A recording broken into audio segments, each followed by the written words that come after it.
Alors, bonjour, merci de nous rejoindre encore une fois. Ici, c'est votre serviteur Roland. Euh, Aujourd'hui, nous allons devoir entamer notre chapitre et nous allons parler des conséquences d'une catastrophe. Alors, sans plus tarder, il faut que je nous souvienne que nous avions quand même parlé la fois passée de la récupération et aussi de la reconstruction, c'est-à-dire après des catastrophes, comment est-ce qu'un peuple, une communauté se reconstitue à une vie qui ressemble à la vie normale. Parce qu'il faut se souvenir que toute catastrophe, toute crise vient et est définie comme tout événement normalement qui rompt, hein, rompre. Ça vient rompre normalement, toute catastrophe ou toute crise vient rompre la vie normale des gens. Et c'est ce que nous appelons la crise. Et nous avions entamé dans le chapitre passé comment un peuple, comment une communauté peut donc se reconstituer après avoir survécu une catastrophe. Et ici, je vais m'atteler sur les conséquences d'une catastrophe. Et notre grand focus sera sur des réactions sociales, par exemple. Alors, il y a ce que nous appelons, quand la catastrophe normalement euh, survient, il y a ce que nous appelons des réactions sociales.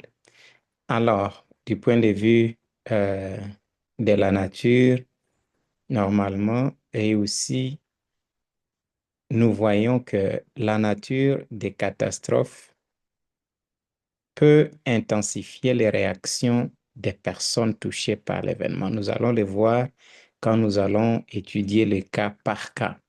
Mais ici, voyons d'abord que la nature des catastrophes peut intensifier les réactions de personnes touchées par l'événement. Ça, c'est un. Mais aussi, il faut savoir que parfois, ces réactions de stress apparaissent soit immédiatement, soit après la catastrophe. Dans certains cas, par exemple, ils sont retardés de quelques heures, voire de quelques jours, et même de quelques semaines, voire même de quelques mois. Donc, les stress ou les réactions, ça peut être retardé des jours, des semaines, de mois aussi. Nous voyons aussi que les réactions sociales peuvent être influencées par l'ampleur de l'événement, c'est-à-dire les pertes, les blessures des personnes et les stimuli traumatiques, par exemple, qui contribuent tous à influencer les réactions. Bien que les réactions aux catastrophes puissent varier d'un individu à l'autre, il existe des réactions quand même courantes qui sont des réactions normales à un événement anormal. Voilà. Ces réactions au stress peuvent être normalement classées en symptômes soit physiologiques ou cognitifs, intellectuels, hein, et aussi émotionnels, même comportementaux. Et cela peut inclure normalement les éléments que nous allons voir ici. Voyons par exemple les symptômes physiologiques. Alors, après la catastrophe, il y a des réactions que nous voyons, que nous ressentons, mais ces réactions-là ne sont pas visibles peut-être à tout le monde. Et voici donc ce que nous appelons certains symptômes physiologiques. Ils sont à l'intérieur de votre corps. Par exemple, la fatigue, les symptômes de choc, par exemple. Il y a la nausée, c'est vous qui ressentez la nausée et personne ne peut voir ça, par exemple. Il y a des maux de tête. Ils ne sont pas visibles. Les maux de tête ne sont pas visibles à l'œil nu, mais c'est vous qui ressentez ça. Et c'est donc, ce sont des symptômes physiologiques. Ils sont liés à l'intérieur de votre corps. Des vomissements, des transpirations abondantes, il y a les tremblements des moteurs fins, il y a des frissons, il y a les grincements des dents, il y a des douleurs musculaires. Ça, ce sont des symptômes physiologiques. Voyons aussi des symptômes cognitifs. C'est lié à votre intellect. Alors, par exemple, la perte de mémoire. Vous ne parvenez plus à vous souvenir soit de certaines choses, de certains détails, des noms de membres de votre famille, même le nom de votre épouse, des fois, vous l'oubliez. Vous oubliez là où vous avez mis votre téléphone alors que vous en avez dans votre main. Alors, ce sont des problèmes, ce sont des symptômes, ce sont des réactions, euh, normalement, dont les symptômes cognitifs intellectuels peuvent consister à la perte de mémoire, au problème de concentration. Vous êtes facilement distrait. Il y a la capacité d'attention qui est vraiment réduite. Il y a la difficulté de prise de décision. Vous ne parvenez pas vraiment à prendre des décisions comme il le faut. Il y a des difficultés à des calculs, vraiment. On peut vous demander, peut vous poser une simple question. Aujourd'hui, c'est quel jour? Ça fait combien de temps depuis que la catastrophe est survenue jusqu'à aujourd'hui? Et vous avez peut-être un peu de problème euh, je m'excuse, voilà, de vous souvenir des événements tels que les événements se sont donc déroulés. Voilà. Alors, ce sont là des symptômes normalement cognitifs. Il y a la confusion que nous appelons la confusion triviale et les problèmes majeurs. Il y a aussi des symptômes émotionnels. C'est vraiment lié à votre émotion, comme l'anxiété. Vous vous sentez submergé, les chagrins, l'identification auprès des victimes. Il y a la dépression aussi qui s'ensuit. Il y a l'anticipation du préjudice causé à soi-même et aussi à autrui. Et nous voyons aussi qu'il y a ce que nous appelons l'irritabilité. Donc, vous êtes beaucoup plus irrité et c'est vraiment un sérieux problème.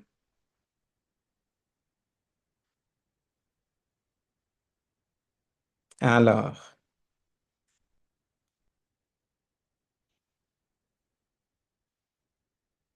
alors, on peut quand même continuer. Il y a des symptômes comportementaux, par exemple. Alors, ces symptômes comportementaux, c'est par exemple l'insomnie. Vous ne parvenez pas vraiment à dormir. Il y a, vous pouvez pleurer facilement, les abus des substances. Il y a l'humour de potence, les changements de démarche. Et aussi, il y a le comportement rituel. Il y a l'hypervigilance. Alors, quand on parle de l'hypervigilance, c'est que vous êtes vraiment à un niveau d'alerte maximum à tout le temps. Vous marchez, vous êtes endormi, vous êtes assis, mais vous êtes quand même toujours vigilant. Il y a le refus de quitter les lieux. Il y a aussi des facteurs pouvant affecter les réactions. Alors, ici, je vais devoir...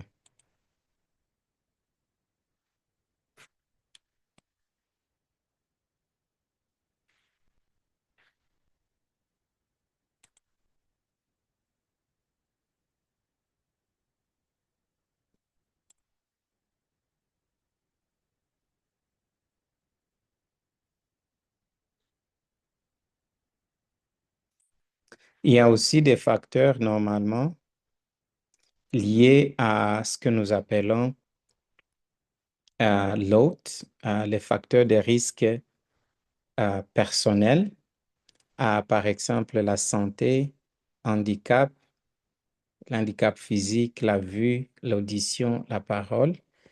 Euh, il faut que je continue ici. Alors, les problèmes de santé médicaux et aussi les problèmes de santé, des problèmes médicaux. Il y a la prise des médicaments. Ça, c'est vraiment un problème chez les gens qui sont affectés par la catastrophe. Il y a des problèmes sociaux, par exemple. Il y a les problèmes liés à la démographie, par exemple l'âge, le sexe, et ainsi de suite. Il y a aussi l'histoire passée, c'est-à-dire l'expérience des catastrophes ou des événements traumatisants passés. Tout ça, ça peut affecter vos réactions. Il y a aussi ce que nous appelons l'impact des catastrophes sur la santé publique. Alors, il y a aussi les déplacements des populations, par exemple. Donc, en général, la variété de situations possibles que les personnes déplacées peuvent rencontrer à des degrés divers est résumée comme suit. Perte de moyens de subsistance, nous le savons tous que c'est ça ce qui arrive.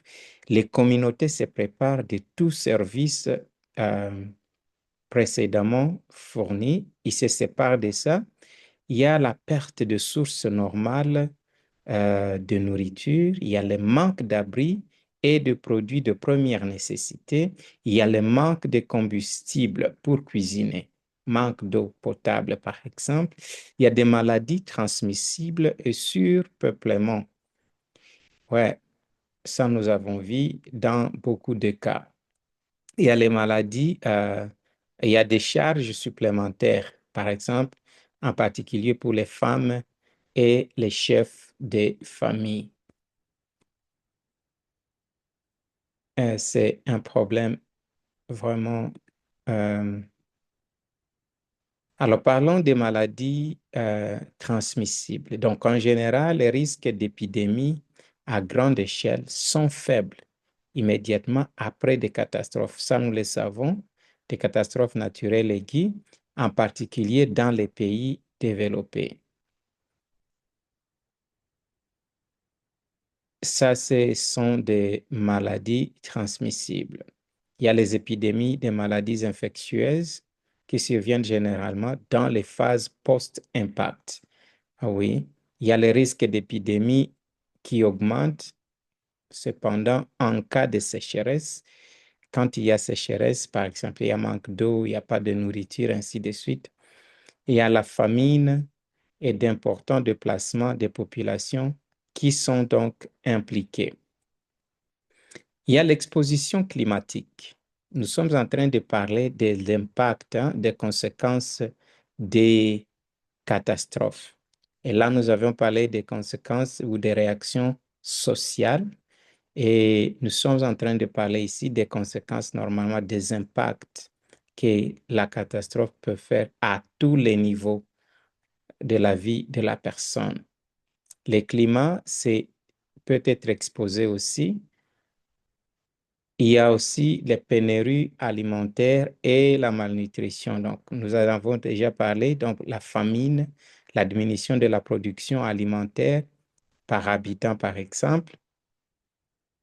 La santé mentale, ça, c'est un sujet tellement important. Je viens de parler avec quelqu'un tout à l'heure avant que je ne prenne le temps de lancer cette leçon ici.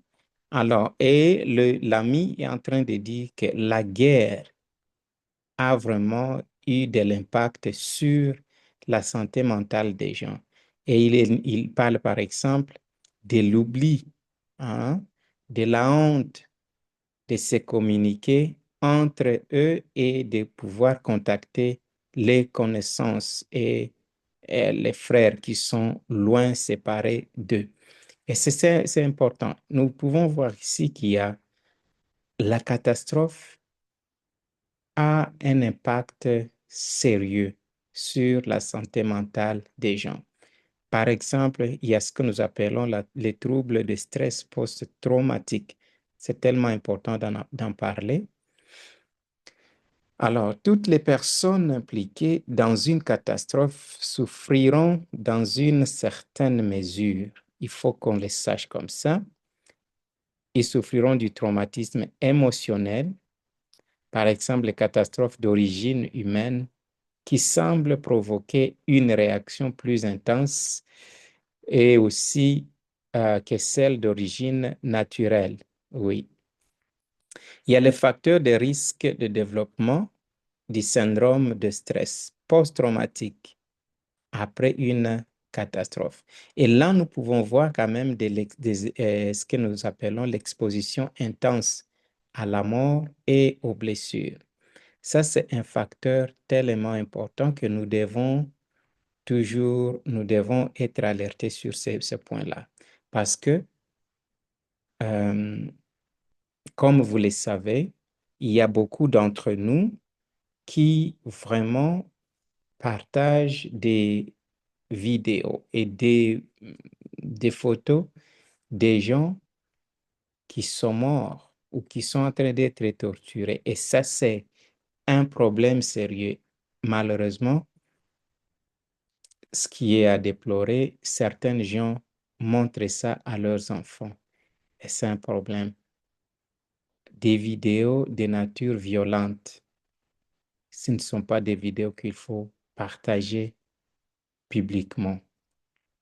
Alors, ce sont des facteurs de risque de développement du syndrome de stress post-traumatique qui sont normalement liés à l'exposition intense à la mort et aux blessures. Il y a l'exposition des survivants à des cadavres, par exemple. Il y a les dangers écrasants mettant la vie en danger. Il y a l'exposition inattendue ou même première à une catastrophe.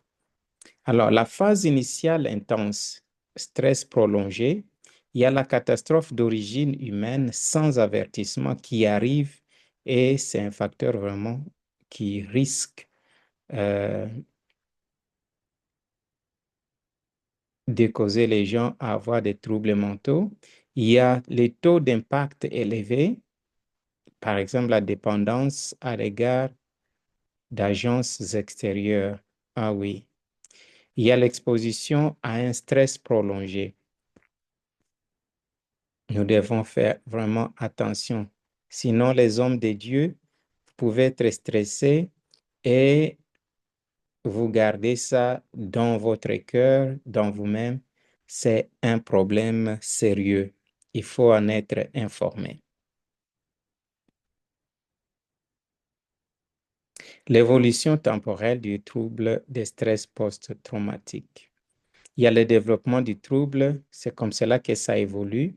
Il y a le développement du trouble de stress post-traumatique que nous appelons SSPT, qui peut être retardé d'une semaine à 3 ans et est divisé en 3 étapes. Donc, la première étape, c'est que elle est donc associée à une poussée adrénergique qui se produit de manière aiguë, mais les personnes s'attardent rarement sur l'incident à long terme. Elle peut durer jusqu'à 1 mois et si les symptômes durent plus de 6 mois, de 6 semaines, les patients sont donc considérés comme étant entrés dans la phase 2, qui est caractérisée par un sentiment d'impuissance. Nous avons toujours entendu les gens se morfondre après la catastrophe, disent, ah, qu'est-ce que je peux faire? Je ne peux rien, je ne peux rien faire de ceci. Ce qui est arrivé et je ne peux rien faire de ce qui est arrivé. Une perte de maîtrise de soi. Les manifestations autonomes et somatiques, par exemple, dominent. De plus, cela s'accompagne de changements de style de vie et aussi de personnalité. Alors, voyons aussi la troisième étape qui est caractérisée par un profond découragement et une démoralisation. Alors, chez les enfants, dans les enfants dans les catastrophes. Les degrés réels de traumatisme émotionnel chez les enfants est généralement sous-estimé après une catastrophe et les raisons les plus importantes en sont les suivantes. Jusqu'à présent, la plupart des études présentaient d'importants défauts méthodologiques. Les parents ne sont pas conscients ou ne veulent pas admettre leur incapacité à protéger leurs enfants du stress et, par conséquent, ils les signalent sous-estimés. La plupart des effets émotionnels d'une catastrophe chez l'enfant sont liés à l'âge. L'exportation, L'extrapolation de l'état émotionnel d'événements non catastrophiques à une catastrophe peut également donner une fausse évaluation du niveau des symptômes, disons des symptômes chez les enfants. Voyons les facteurs de risque d'un traumatisme émotionnel accru chez les enfants. Il y a les événements de haute intensité, blessures à l'enfant par exemple, il y a la perte d'un parent ou d'une personne importante, la prévention et la préparation aux catastrophes, par exemple la peur de la mort, de la séparation et de la répétition de la catastrophe, l'insécurité, il y a aussi le manque de soutien. Les personnes âgées dans les catastrophes. Ici, nous allons en parler. Les personnes âgées courent effectivement un risque accru de blessures physiques dans certaines circonstances, mais elles ne courent pas nécessairement un risque accru de troubles psycho-émotionnels. Cependant, l'impact de la perte d'un conjoint, d'un proche ou même d'un animal de compagnie peut être plus important chez les personnes âgées. Un autre facteur est la perte d'autonomie. Dans certains cas, la perturbation de routine normale et du cadre de vie, ça peut entraîner de la confusion et un comportement aberrant. Donc, toutefois, l'expérience de vie des personnes âgées peut constituer une ressource précieuse pendant la phase de rétablissement après une catastrophe.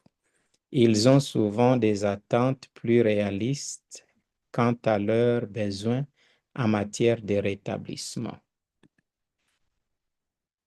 Comment les traiter? Les professionnels de la santé mentale, notamment les psychiatres et les psychologues, ils sont considérés comme les principaux prestataires de soins aux patients atteints du SSPT. Donc la psychothérapie et la thérapie comportementales sont aussi généralement considérées comme euh, ils sont considérés comme nécessaires.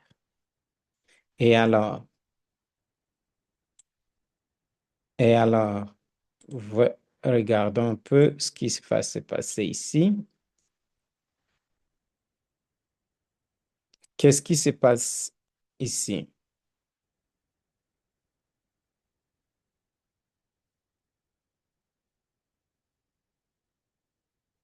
Donc, de plus en plus, certains patients, ils peuvent bénéficier des médicaments psychotropes.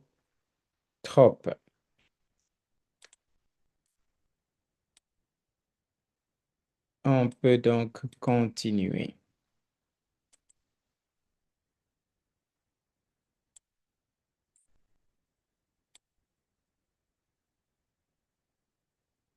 Ah, je m'excuse.